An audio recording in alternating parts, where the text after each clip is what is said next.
तूफान भैया के देखिए स्टाइल एकदम गमछी डाल के एकदम देसी स्टाइल में एकदम है ही तरह हमनी के देहाती एकदम मुंड में है तरह नहीं जा शान से। तो भैया एक बार तनी सा गाना हो जाए वायरल हो जाई गाना ए भाई खातिर गइले रहनी एगो हम। अरे कि राम भरत नियन प्यार नहीं मिले अपन रे भाई कि राम भरत नियन प्यार नहीं मिले। अरे कि पियतानी पानी हम पांडे जी के नल पर पियतानी पानी हम पांडे जी के नल पर दोसारा के बल पर इतना क्लिप आता ना वायरल भइल रंगबाज टांगले हम राइफल पर। दोस्तों ये देखिए भोजपुरी के सुपरस्टार तूफान भैया देखिए अपने घर पर गाय का चारा काट रहे हैं। ये देखिए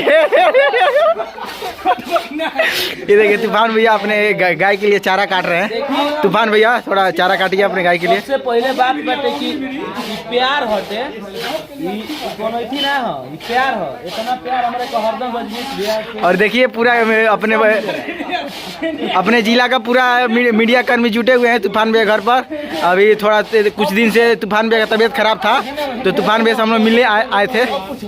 हाँ प्यार हटे प्यार में को कमी नहीं के मिला ई कोनो माने काम नहीं के हो। हाँ ये हमनी के मजाक में से स्टूडियो पे भी करे ले जा भाई जा तो पानी फेंके लागो जा कपड़ा है ना हटाओ रजनीश भैया के भैया के चैनल प्रगति न्यूज के रोज तो जानते नहीं जा गाय गोरू में देखा दे। ये देखिए भैया घर है तूफान भैया का सनबरसा में दोस्तों ऐसा कुछ घर है।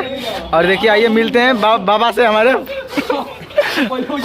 ये देखिए बाबा हाँ देखिए ये हम लोग तूफान भैया के घर पे आए हैं चारा काट रहे हैं ना। ये देखिए चारा पारा कुछ नहीं होता है ये सब प्यार है।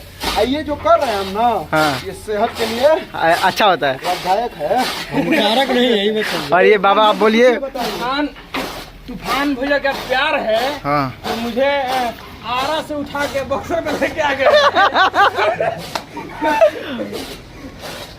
ये प्यार आपको देखने के लिए कहीं नहीं मिलेगा। ये देखे के ना मिली कलाकार ऐसा तो हमनी करो अबे ना करेंगे। देखिए भैया एकदम पूरा देसी स्टाइल में एकदम देहाती स्टाइल में है। ये क्यों कलाकार आप क्यों पत्रकार ना नहीं ना हमनी ये देखे करेंगे बोर्ड के आगे एकदम फॉर्च्यूनर में बैठ के कार चला के थार लेके गाय दुको के थार लेके हई कह के ई काम ना ओरिजिनलिटी एकदम मिट्टी से जुड़ल बन जाए तो मिट्टी से एकदम जुड़ल हर काम करत जा एकदम जैसे आज करत नहीं जा।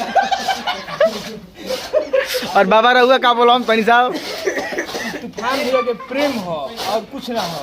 तो रहुआ तूफान भैया तो रहुआ तूफान भैया घर आके चारा काटनी तो भैया मजूरी कितना ले चारा कहाँ करते नहीं मारल लेके चारा देखे के नजरिया अलग अलग बा कि हम चारा धराव तनी प्रगति न्यूज चारा काटत रहे भाई के प्रेम हो प्रेम हमनी के जब आवेंगे तो यही तरीके से काम करने जा हमनी के शहरी हमनी के एसी में रहे वाला ना है जा हमनी के देहाती हमनी के गांव के हवाले वाला आदमी है। देखा देले के भाई जैसे मुखी देखा देले को देखा कितना बढ़िया जंगल उंगल सब बाटे। देखिए आप सब तूफान भैया गाँव है। देखिए भैया गाँव एकदम पूरा वायरल एकदम बा और तूफान भैया के देखिए स्टाइल एकदम गमछी डाल के एकदम देसी स्टाइल में एकदम है ही तरह हमनी के देहाती एकदम मुंड में है तरह नहीं जा शान से। तो भैया एक बार तनी सा गाना हो जाए न्यूज वायरल हो जाई गाना ए भाई खातिर गइले रहनी एगो हम।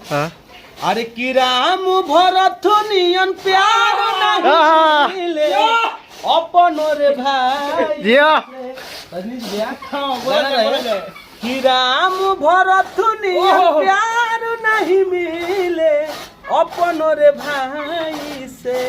अरे की दुनिया में ऐसन केहू नहीं बाटे बेसी दुलार करी माई से दुनिया में ऐसन केहू नहीं बाटे बेसी दुलार करी माई। और भैया देखिए ये हमारे तिलक और कुछ ना हो हमनी के और देखिए हमारे तिलक न्यूज के न्यूज रिपोर्टर हमारे साथ लोकप्रिय गायक तूफान राजी साथ यहाँ है भैया ब्लास्ट करते रहते हैं आप देख सकते हैं हम लोग भी आए जो भी न्यूज बनी ते ही तरह न्यूज बनी बिल्कुल हमनी के एकदम अलग छाप में न्यूज बनी और कुंदन द ब्लॉग्स को इतना सब्सक्राइब करके ब्लास्ट हो जाए एकदम चैनल के इतना सब्सक्राइब कर देवे के बनू कि एक दिन में 3 लाख हो जाए, एकदम गार्दा हो जाए भैया। गर्दा हो जाए। और भैया के आप सब जानते ही हैं, भैया का जो गाना आया है साउथिंग सहरिया, यूट्यूब पे, फेसबुक पर और इंस्टाग्राम पूरा ट्रेंड कर रहा है। तो भैया एक बार वो गाना हो जाए। सौतीन के सहरिया में लहरिया लुटेला। तनी बस। अरे कि रहो तारा बीजी सैया कि कौन नौकरिया में लहरिया लुटेला। ए राजा जी सौतीन के सहरिया में लहरिया लुटेला। BBJM बागेश्वर बालाजी मेजू को गाना और बटे। बहुत ही जल्दी भैया के एक गाना आने वाला है। भैया का गाना 30 तारीख के दिन फिर शिल्पीराज के साथ डुबेटा अलबा बहुत ही तगड़ा गाना दोस्तों, और लगन में बहुत ही बजने वाला है। देखिए हमारे बाबा से आइए भेंट करते हैं। बाबा बोल भी रहो कुछ बाबा बिजी है। बोले के बस उतने बा कि जौना तरीका से प्रगति न्यूज के रवा से प्यार दुलार देनी है, सताक्षी न्यूज के वही तरीका से हमारा भाई के भी वो प्यार दुलार दी। आ तूफान में के तमाने कहीं पूरा गाना तहलका मचा के रखले बा। आई परिश्रम के फल हो कि 2 से 4 दिन के बाद मिलियन गाना पहुंच गए। जय जय। और देखिए हमारे आर्यन न्यूज के न्यूज रिपोर्टर आर्यन जी, क्या हाल चाल बताइए आप, आपको कैसा लग रहा है? न्यूज वाले भाई जुटल बरबत्ती न्यूज, छताक्षी न्यूज, बहुत सारा न्यूज वाला भाई लोग हमके जुटल बा। सब लोग और देखती है एकदम भैया एकदम देसी स्टाइल में। भैया का थोड़ा 10 दिन से भैया का तबीयत खराब था, तो हम लोग मिलने आए थे। तबीयत खराब है इसलिए। और भैया का कुछ दिन बाद लगातार एकदम बैक टू बैक गाना आने वाला है, ब्लास्ट आने वाला है, ब्लास्ट होते रहेगा। और सा गाना आ रहा है कमर। और भैया आपके गाना आप मैनेजरों साहब से बात देखिए हमारे मैनेजर साहब झाड़ू मार रहे हैं। बता दो भैया आप बताइए। कि भाई स्वास्थ्य के लिए एक काम जरूरी बा। जरूरी है। भाई दूध कहाँ से मिली? दूध इसी वाला स्वास्थ्य के लिए हानिकारक नहीं है। गाय के दूध को पूरा चढ़ा और खाई में जा हाँ। अच्छा से।